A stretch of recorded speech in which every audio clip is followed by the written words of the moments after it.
cut it off too soon because I'm not really sure how far past the 14 minutes they let me get now. After promising me for months 19 minutes. Anyway, so, part 2.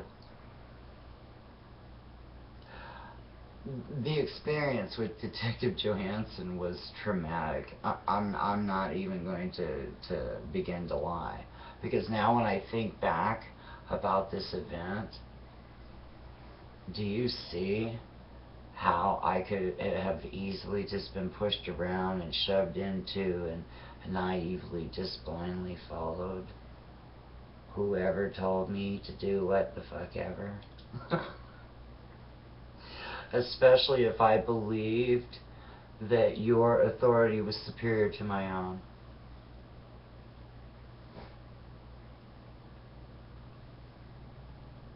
Wow.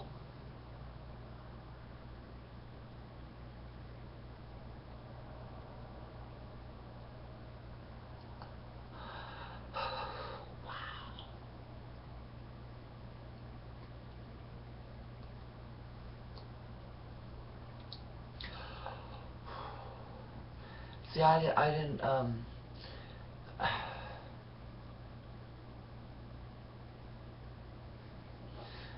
my family members are military and law enforcement, so...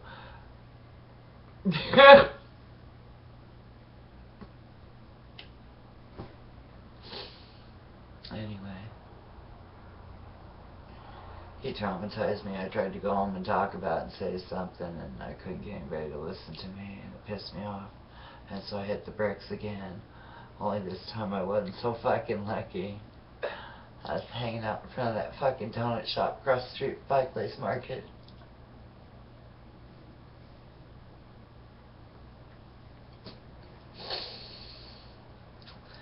Being my typically fascinated self.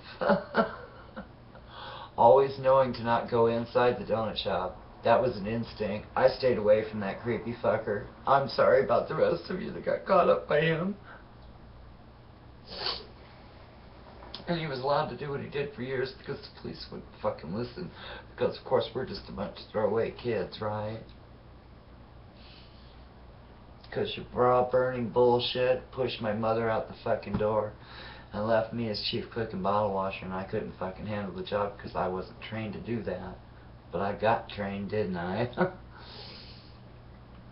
And I rebelled against that. You fucking A-rights I did. I wanted to be a goddamn kid. And so in that vein, what did I do? I hit the fucking bricks running.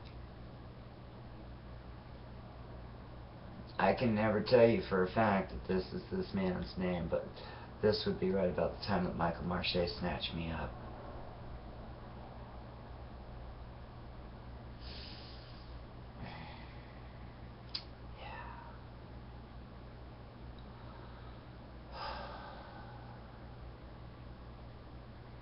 Yeah. A real pimp.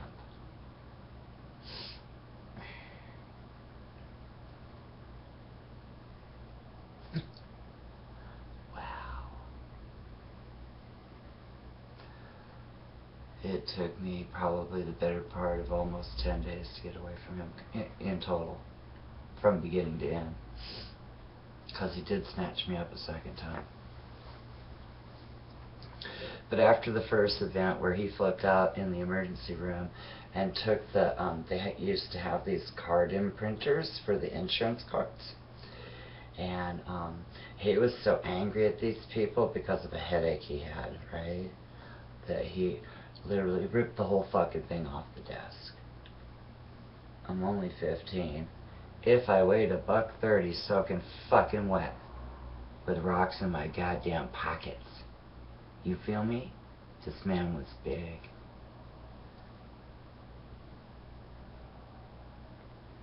I ran away from him for a couple of days. That's how I wound up at the Church of Scientology.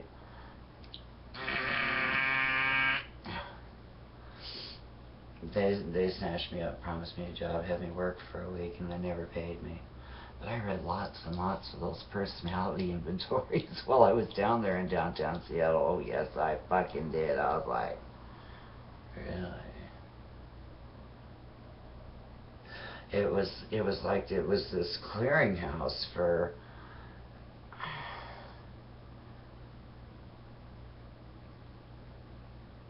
completed test after test after test after test after test. Stacks and stacks and stacks of these files. Yeah. Anyway, let me back up to Michael Marche.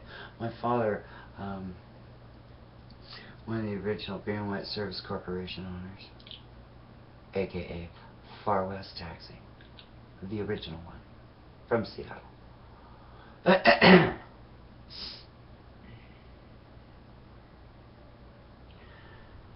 Somehow, I don't know what happened. The guy actually tried to fucking whore me out from my Aunt Lori's restaurant, which would be the Doghouse restaurant in Seattle. That was my Aunt Lori. That was family, okay? And so he actually brought me into my my family's restaurant and tried to pimp me out to these two businessmen who took me over here to the I can walk to the hotel because the name of it now is not, I don't think it's the same name anymore, but I remember, and I can show you the room. Yeah. And then he took me back to a hotel on the other side of the Aurora Bridge, right on the other side of it there, and he slapped me around some shit and made me take a shower and do all this other stuff and put this dress on, and he didn't like the way the dress hung on me or some I don't know. I was so scared that he was making me iron the fucking thing, right? And so I'm standing there trying to iron this dress. I've never seen this material before. I had no idea, right? I should have put a towel over this thing before. But anyway, whatever. Fuck, whose training is this? Anyway, so I'm ironing this thing. It put a hole in the dress, and that's when he really flipped the fuck out. But he was fucked up. And he wore himself out yelling and screaming, basically. And he fucking did he leave or did he pass out? I think he left. I can't really remember. I was so fucking scared. He'd already had me in the house out in the fucking in the projects and shit, and was, I don't even want to talk about what he fucking let other people do to me, but anyway, yeah, I was terrified. So I ran out the door, found a payphone, called my daddy. Yes, I did. He sent a taxi cab. I had no idea that I was just on the other side of the hill from my own home. I was literally less than 5 miles away from my parents. Hidden in plain fucking sight my whole life.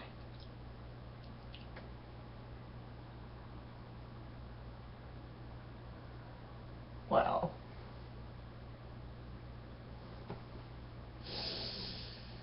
I don't think it's necessary to talk about any of the details. So, this is what happens. Every time I come into any kind of contact or memory or knowledge of my childhood or the area in which I grew up in, and I cannot explain why I continue to relive this portion of my fucking life over and over again. But it is like this shit is right here.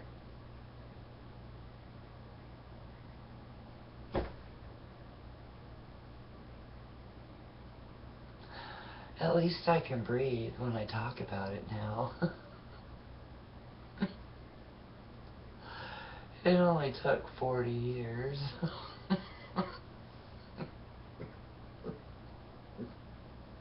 God damn. I think my girlfriend Debbie was right to give me that crying towel on my 40th birthday. Because I sure have spent the last 10 years doing an awful lot of this shit. But the day after my husband died, and I've told this story 100 times, man, the day after he died, I hit that fucking chat line, and I just started telling it like it was, because I could be anonymous, and I could feel free to say whatever the fuck I felt like saying. And the group of people that marshaled up around me, you have no idea.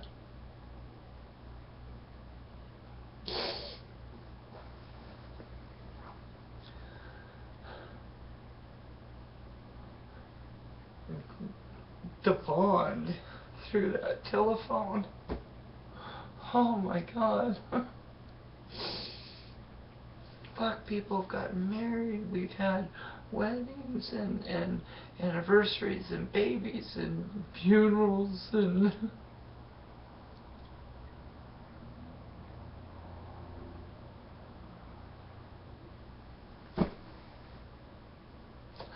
because it's important. And whether you like the way I present what it is I'm talking about, it is as fucking real as it comes.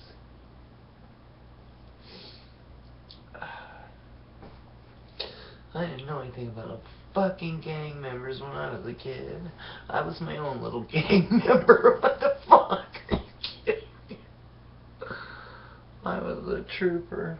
I was hitchhiking up and down I-5 when Ted Bundy was snatching women off the streets and doing his thing. This is how...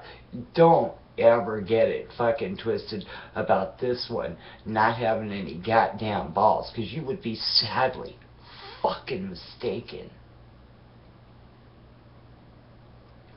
You need to be really crystal clear about, I am not afraid.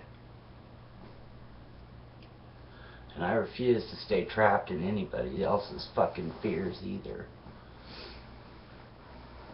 That's why my fucking happy little ass bubbled up out of the acres of diamonds that are out here.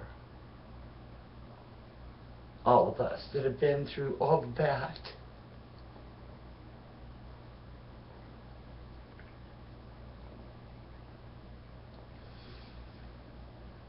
And you thought we were all just lumps of coal. And we did shit you just didn't like. The nails you always tried to pound down.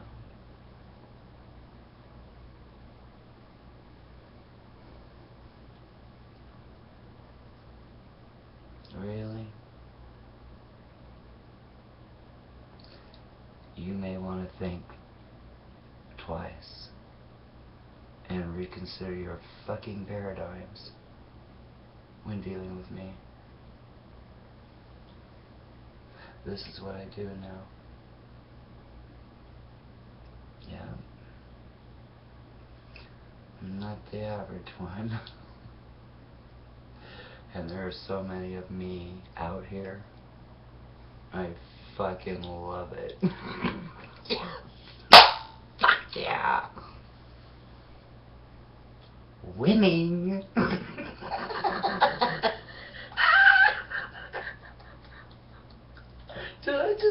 I did actually just say that. Thanks, Charlie. Mr. Gorilla. Cut it off too soon because I'm not really sure how far past the 14 minutes they let me get now. After promising me for months 19 minutes. Anyway, so, part 2. The experience with Detective Johansson was traumatic. I believed that your authority was superior to my own.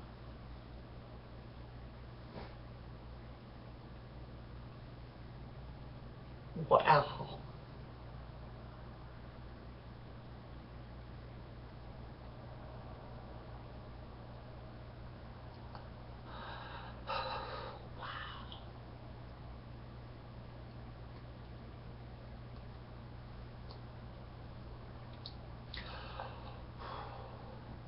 See, I didn't,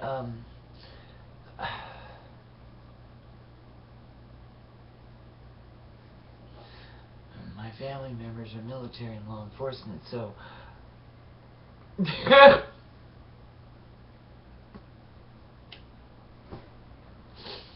I'm not even going to begin to lie.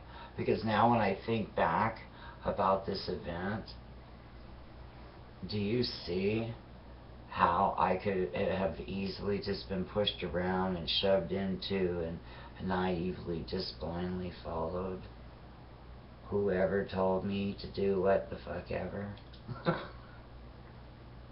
Especially if I... Anyway. He traumatized me. I tried to go home and talk about it and say something, and I couldn't get anybody to listen to me, and it pissed me off.